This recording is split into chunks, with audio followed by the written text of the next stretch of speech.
I'm Mason Mount. You're listening to the London is Blue podcast.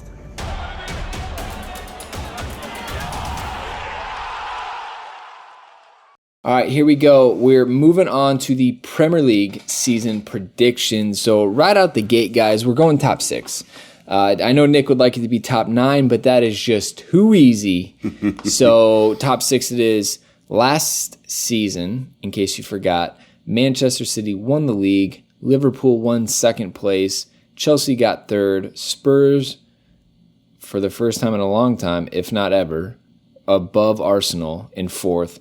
Arsenal 5, United 6, Wolves 7, Everton 8, Leicester 9, West Ham 10. All right, Dan, I would like to hear your predictions for top six, starting with number 6, working your way up to number 1. So number 6, a newcomer, new fighter enters the ring, and it's Wolves at number 6. I think that they will... Ooh. One team that will be absent at the end of this will get knocked out by Wolves, and they will join the top 6 after just continuing to believe in Nuno and work towards a unified mission. Spurs in 5th place, first season outside of the top 4 in quite some time for them. We see United return to the top 4 magically with some potentially, I think, due to maybe manager turnover that could happen because that's just the way it is there.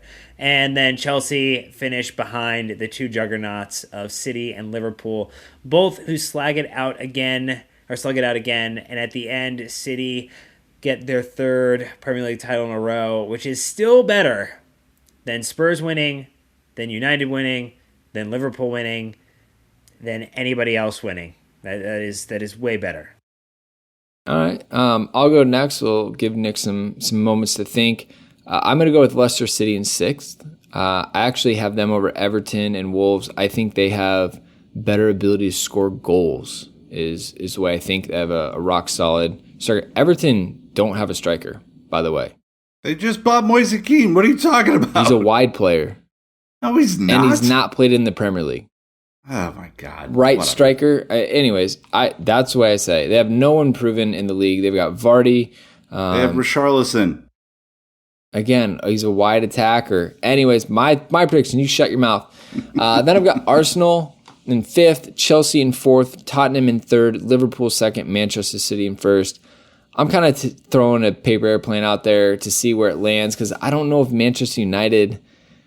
You'd assume they're going to make top 6, but I just want to shuffle it up a little bit.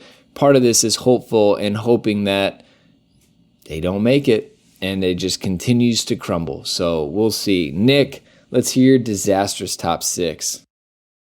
Well, I've already spoiled the Chelsea spot, and that is 6th.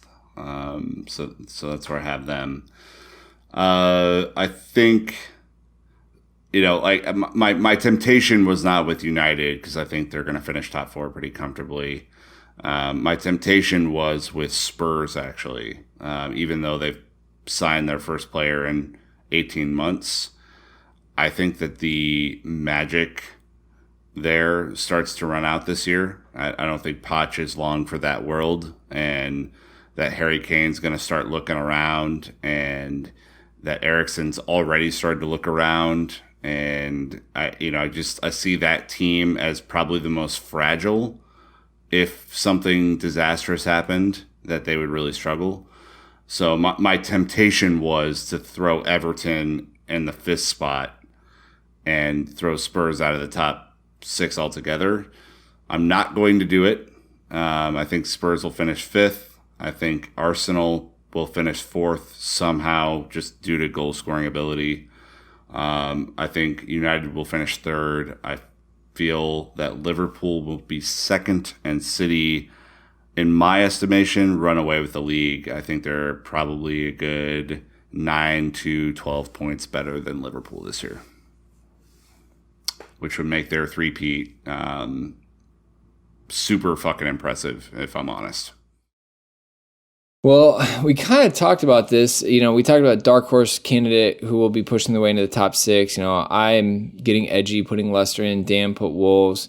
I think Nick kind of stuck to your classic top 6. But I think we can all agree that it's, you're really looking at Everton, Leicester, and Wolves as being those that group. I know West Ham signed a bunch of people. They also lost Marko Arnautovic.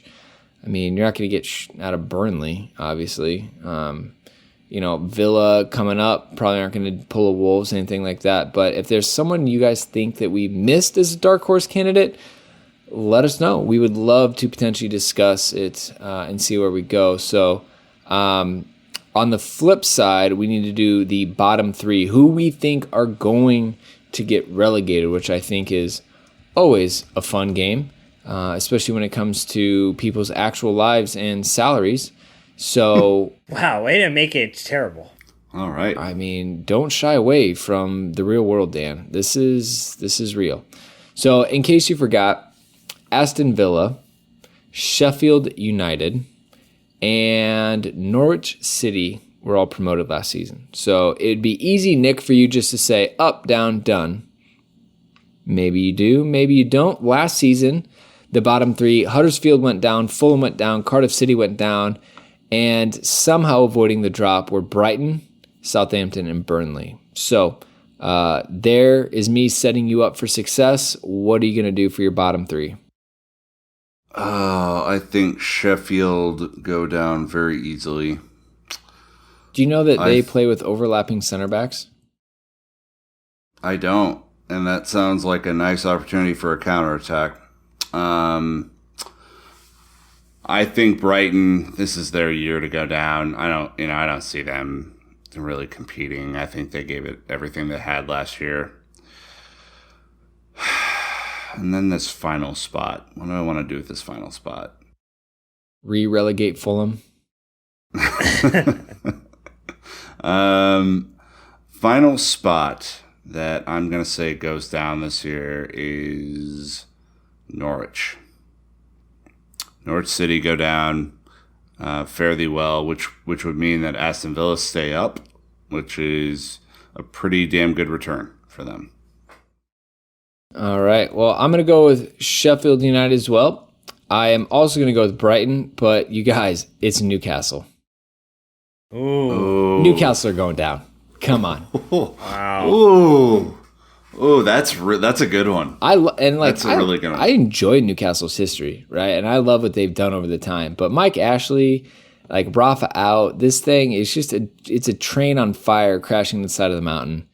Imagine a fan base that wanted Rafa in, Imagine that. Wow. And that is one of the most loyal fan bases in the Premier League. I mean, they've been down and out for a while, came up, and they have to deal with one of the worst owners in the Premier League, and they continue to show up. I don't know how they do it, but it's going to happen. I just don't see a way out for them. So again, safety for Norwich. Love the Canaries green and yellow kits. That was the same colors in my high school, so it's a little nostalgic for me. And Villa, under JT's assistantship, got to go ahead and give him the up and hope for the best. He's assistant to the regional manager. Yeah, assistant to, which is important. No, I'm assistant regional manager. No. You're assistant to the regional manager. All right, let's wrap it up with the awards at the end of the season. So we have gold. Okay, I won't throw in a bottom three. Yeah, fuck you, Dan. I've been reading it for the last 4 minutes, so I just assumed it had already been spoken. Yeah, so anyway, Sheffield United, I agree. Norwich in second last place, and then Southampton is my surprise. Finally drops out of the league after continuing to sell, and never replenish appropriately. I think they will finally meet their maker. I think their manager is pretty solid. I'm not sure about that one. You don't have to be sure about it. It's my prediction. They signed 4 and let 1, 2, 3, 4, 5, 6, 7, 8, 9 go. I mean, that's not bad. They're just down 5. All right. A lot of driftwood there, huh? Yeah. Cool.